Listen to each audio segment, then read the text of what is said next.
Halo semuanya, perkenalkan nama saya Darren Samsonope, mahasiswa program studi ilmu komunikasi Universitas Katolik Widya Mandira Kupang dengan NIM 431210016 akan menjelaskan pengertian dari statistik sosial menurut pendapat saya.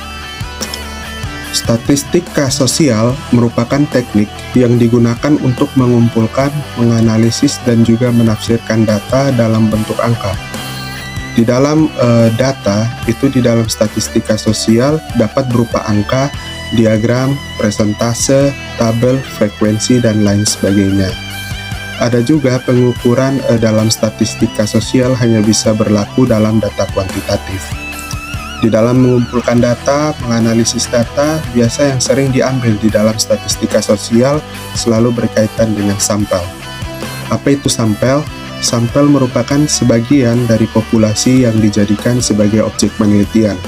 Di dalam pengertian sampel sempat disinggung kata populasi. Apa itu populasi? Populasi merupakan keseluruhan variabel yang sedang diteliti. Di dalam statistika sosial ada juga jenis-jenis dalam menganalisis data. Itu di dalam jenis-jenis menganalisis data itu ada 2-3, namun yang paling sering digunakan ada 2 teknik menganalisis. Yang pertama itu regresi dan yang kedua korelasi. Di dalam regresi selalu berkaitan dengan pengaruh dan korelasi berkaitan dengan hubungan. Di dalam statistika sosial juga ada yang namanya instrumen, dan instrumen dalam statistik sosial itu ada banyak, namun yang paling sering digunakan adalah kuesioner. Untuk menguji kuesioner sebelum disebarkan, itu harus diuji dulu kevaliditannya dan juga reliabilitasnya. Apa itu validitas dan reliabilitas? Validitas merupakan keakuratan alat ukur, sedangkan reliabilitas merupakan konsisten alat ukur dalam bentuk presentase atau persen. Di dalam statistik juga, sosial juga ada yang namanya toleransi error atau biasanya kesalahan menghitung, namun hanya bentuk 5% saja. Untuk lebih jelasnya, saya akan memberikan tutorial bagaimana menggunakan IBM SPSS dan juga Excel dalam pengolahan data tabel frekuensi distribusi. Baik, sekarang kita akan membuat tutorial bagaimana cara mengolah data menggunakan IBM SPSS dibantu dengan Microsoft Excel. Pertama-tama yang harus teman-teman lakukan adalah membuka Microsoft Excel. Setelah membuka Microsoft Excel, teman-teman harus membuat data terlebih dahulu. Di sini saya sudah membuat contoh data tabel distribusi frekuensi.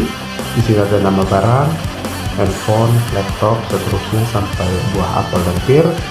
Lalu ada berat beserta kodenya, jenis barang, dan juga kodenya. Setelah teman-teman membuat data tabel distribusi frekuensi, teman-teman diarahkan untuk membuka IBM SPSS. Nah, setelah teman-teman membuka IBM SPSS, yang pertama kali akan muncul adalah mode seperti ini. Setelah teman-teman muncul menu seperti ini, nanti teman-teman pertama-tama akan diarahkan ke data view. Untuk menginput data, teman-teman harus mengisinya di variable view, sehingga dari data view kita pindah ke variable view.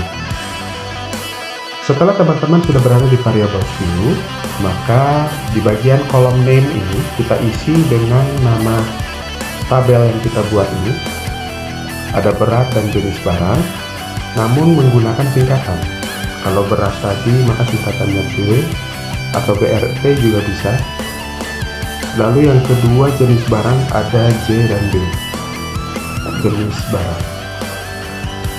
Setelah teman-teman sudah mengisi kolom nama di bagian variable view ini, teman-teman diarahkan lagi untuk mengisi label. Label ini kita isi dengan nama tabel yang sudah teman-teman buat di Microsoft Excel. Jadi kepanjangan dari singkatan yang ada di sebelahnya ya. Label BRT berarti berat, lalu JB adalah jenis barang. Setelah teman-teman mengisi labelnya, sekarang teman-teman mengisi values-nya. Values-nya berada di sebelah label dan juga di missing, di antara missing dan label. Teman-teman cukup mengklik tulisan non ini. Nanti akan muncul titik 3, lalu teman-teman klik di situ, akan muncul value labels. Nah, value labels ini ada value dan label.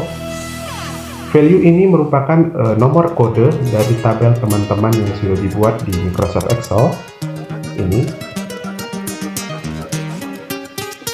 Dan labelnya adalah namanya, nama dari data tabelnya ini, 210 gram, 4 kg, dan jenis barangnya.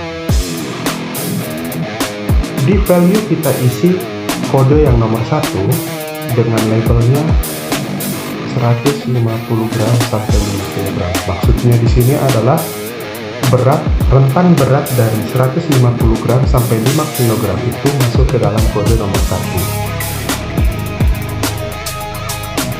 Setelah teman-teman sudah mengisi kedua isian tadi, maka tekan F untuk menambahkan.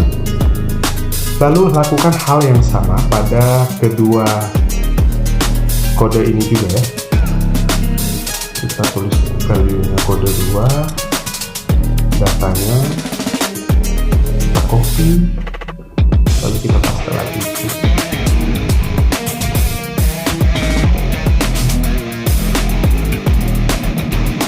Setelah teman-teman sudah mengisi semuanya, sudah meng-add pula, tekan OK, dan nanti akan muncul hal yang seperti ini. Nanti values-nya sudah terisi seperti yang sudah teman-teman isi tadi. Lalu di jenis barang kita buat juga hal yang sama. Klik di non, muncul titik 3. Value-nya kita juga isi seperti tadi. Value-nya adalah nomor 1. Nomor 1. Labelnya kode nomor 1 itu barang elektronik. Lalu add 2 itu perabotan. Lalu yang ketiga adalah makanan. Jika ada yang belum mengerti maksudnya data yang saya buat di sini, ini sebagai jenis keterangan. Jadi dari nama-nama barang ini, misalnya handphone dan laptop, maka dia masuk ke dalam barang elektronik.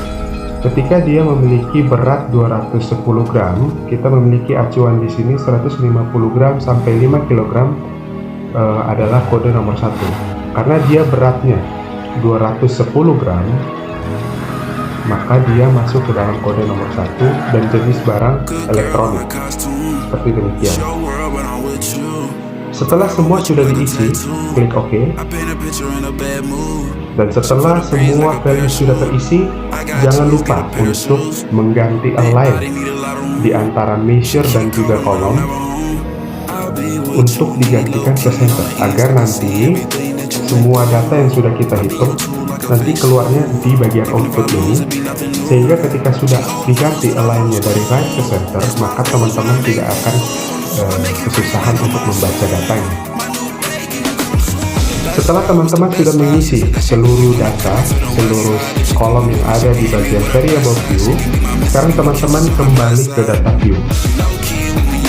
Setelah itu akan muncul kedua singkatan yang sudah teman-teman buat tadi. Di bagian ini kita akan memulai menghitung dengan menggunakan IBM SPSS. Caranya bagaimana? Kita cukup masukkan kode-kode yang sudah kita buat tadi di dalam tabel distribusi frekuensi ini.